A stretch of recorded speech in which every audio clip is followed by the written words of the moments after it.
You're welcome to Career Dynamics Talk, which in short, we talk about careers, influences behind careers, and if there is challenges or any message that you would like to share to other people about the trajectory of your career generally. So it's a storytelling session. And this session with me and you is called Are Pharmacists Interesting? So we have a role today to either make our profession look interesting or to make our profession look boring. So it's up to you, Hamisi. Yeah. Welcome. Welcome so much. You're welcome. As already you mentioned my name, so my name is Hamisi Msagama, and I've been trained as a pharmacist, and I think I can attest that pharmacists are very interested. And then I went on to pursue my master's in global health. So someone may wonder why now pharmacists going for the global health. I think that we'll talk about it later. And yeah, through Chevening scholarship in the UK, and now I'm back and I'm currently working in different portfolios, but mainly to bring together now the combination of pharmacists and global health experts to try to make change in the global health system and at national level, especially focusing on interested area of antimicrobial resistance and how systems can work together to achieve an impact. So that's a little bit about me and what I'm doing actually. Yeah, thank you for a brief introduction, which is, I would say, comprehensive already. And just in trying to answer the questions, are pharmacists interesting? I was just trying to think, to just recall about, I have friends who have a medical background, so they're doctors. And most of the times when we hang out, they happen to be talking about the cases they're managing in the hospital, right? So they talk about diagnosis, treatment, and all those kind of stuff. So most of the times I'm trying to remind them that we are not in the hospital, guys. We are out of the hospital. I find it boring at some points. I just remind them. And then I just came to realize it's been part of their life. So it happens like effortlessly. They just happen to be talking about diseases and kind of stuff. Now I just want to ask you a question. Like, do you think when you meet your pharmacist friends, what are the most common things you are talking about? I think it's thinking about it is very interesting. You know, the doctors, the way they discuss, it's more hospital-centered life they have.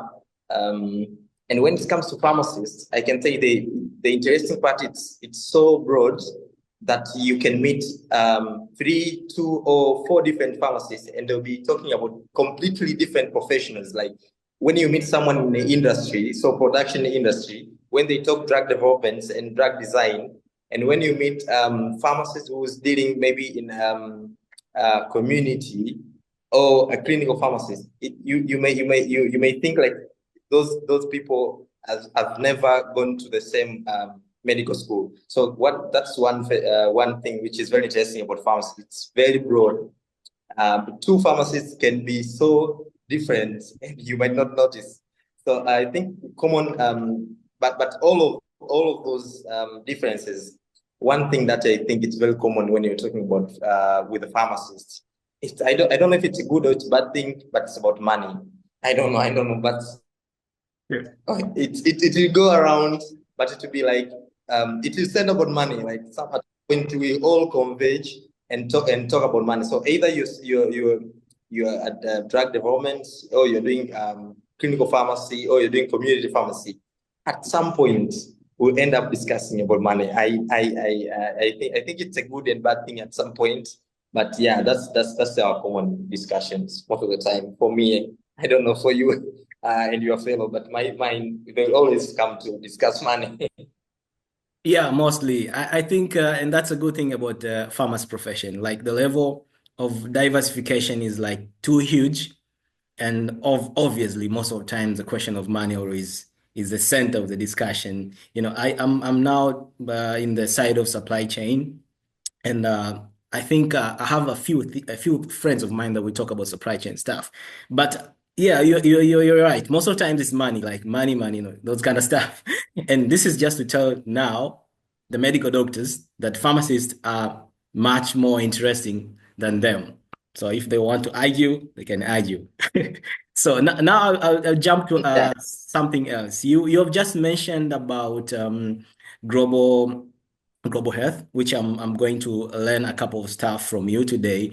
But then you mentioned the area of AMR, something that you've been advocating so much nowadays. We're gonna dive into that at some point. But just a quick question: how many times do you talk about AMR a day?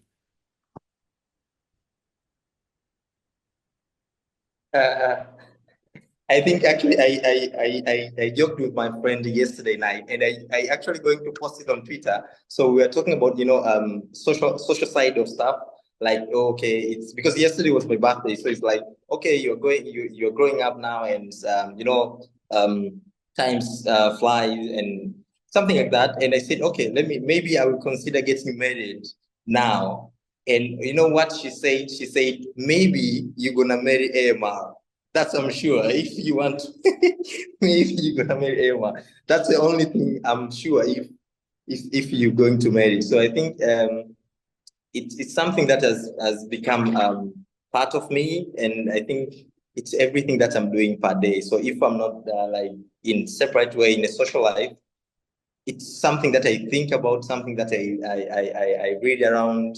It's something that I talk with some friends. So it's becoming my identity, or something that I do every day. So I think it's good at some point, because I know now I have a focus. So I'm not getting distracted with everything. I can read around HIV, but if HIV is as just reporting some resistance to medication, so I'm kind of used to that now.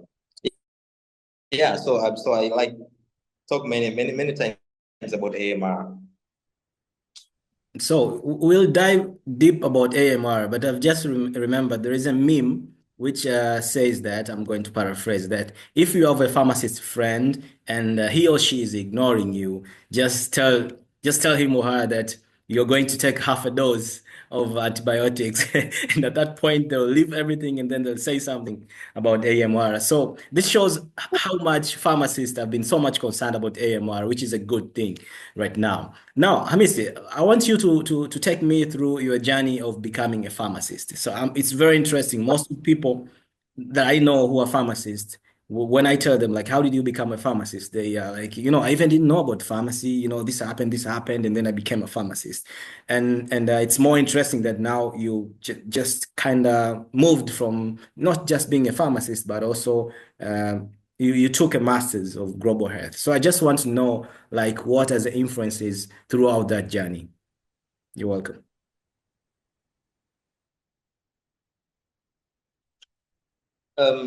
So I think for me to start with, how did I become pharmacist, or taking a pharmacy degree, is like, I think first of all is say inspirational to mentors, the people that went before me. So I really like to learn from those who coming back from the same path that I'm going to take.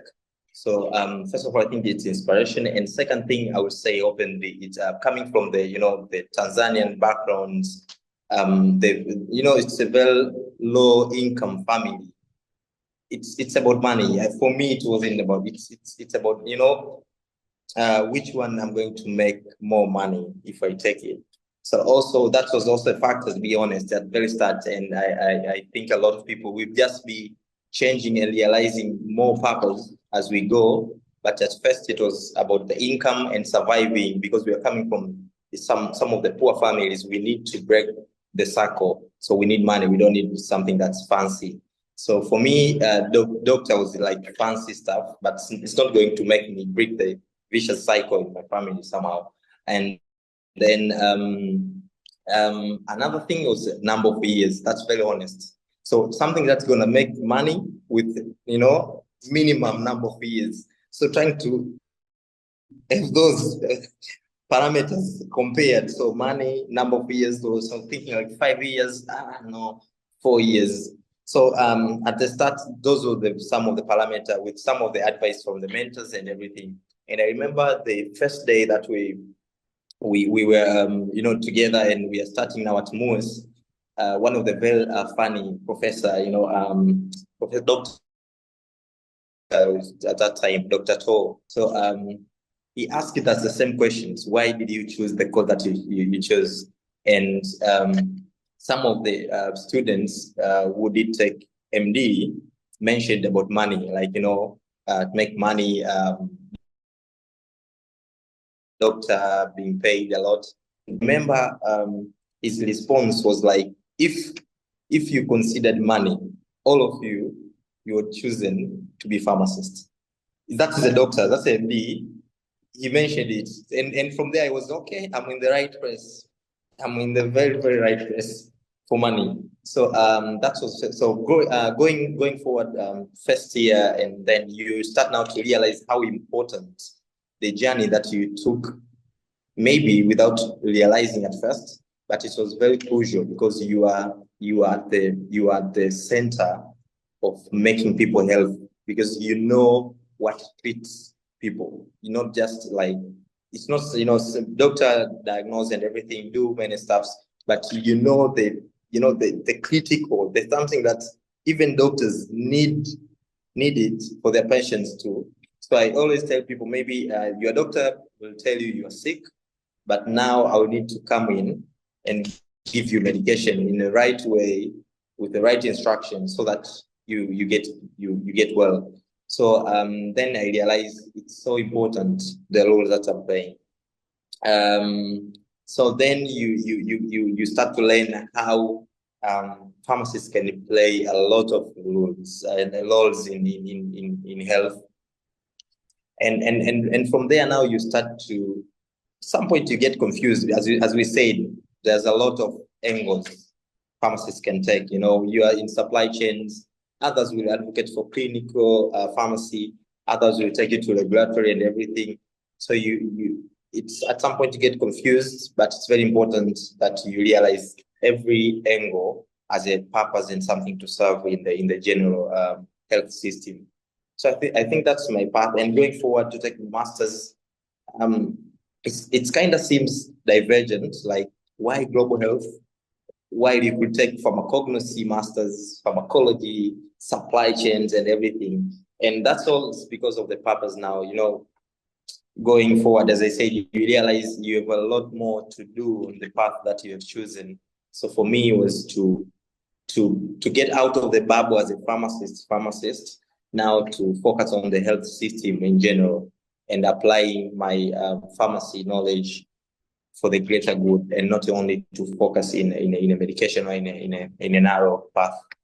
So I think that's about me and my journey as a pharmacist, and now as a master of public global health, actually.